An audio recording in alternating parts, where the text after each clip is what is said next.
with no assurance of safety, rescue, or recovery. Such is the case for survivors of suicide. We have experienced a trauma on par psychologically with the experience of soldiers in combat. In the aftermath, we simply don't know if we can endure the pain and anguish. Because death has struck so close to home, life itself seems uncertain. We don't know if we can go on from day to day. We wonder if we will be consumed by the same despair that claimed our loved one. At the very least, we know that our life will never be the same. If we go on living, we will do so as people who see the world very differently. Shortly after my father's suicide, I purchased a dozen books on the topic. Most sat on my shelf unread for months.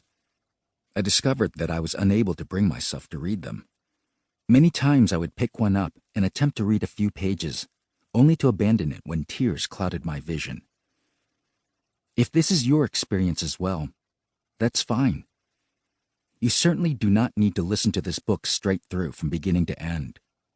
In fact, you may not be able to. Listen to only what you can handle.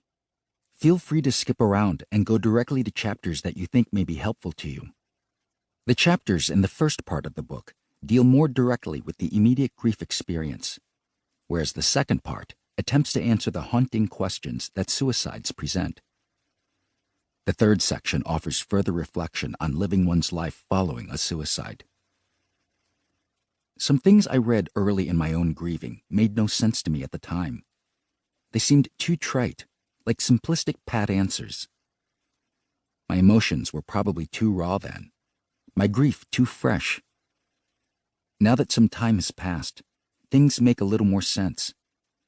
So if some of my observations are of no help to you right now, I apologize in advance and pray that I have not added to your grief.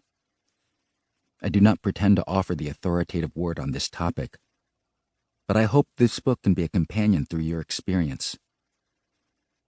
I grew up in Minnesota, a state known for frigid winters and heavy snowfall. The wind chill factor falls so far below zero that merely taking a breath brings sharp pain to your lungs and makes your nostrils freeze up. I remember childhood blizzards when I looked out the window and couldn't even see the end of the driveway. The dark skies, icy streets, and Arctic winds made it nearly impossible to travel anywhere or even to see where to go. These storms are dangerous. Without proper protection, people caught outside can die. But eventually, the storms subside, leaving an altered landscape. Familiar landmarks have disappeared under a cover of crystal white. It can be hazardous to venture outdoors after a new snow. Many slip and fall on the ice, breaking hips or wrists. Every year, some people have heart attacks while shoveling their driveways. Even walking through the snow can be risky. If the top layer of the snow is crusted over with ice, the surface appears deceptively solid. But with one misplaced step, your leg can break through the crust and sink up to your thigh. Soon enough, however, shovels and snowblowers emerge, and gradually the sidewalks reappear, marked by the boot prints of those who clear new paths. It's always easier to walk through snowdrifts if you place your feet in the footsteps of those who trudged through earlier. Survivors of suicide can feel as if they are caught in a winter storm of epic proportions. The road ahead looks bleak and daunting.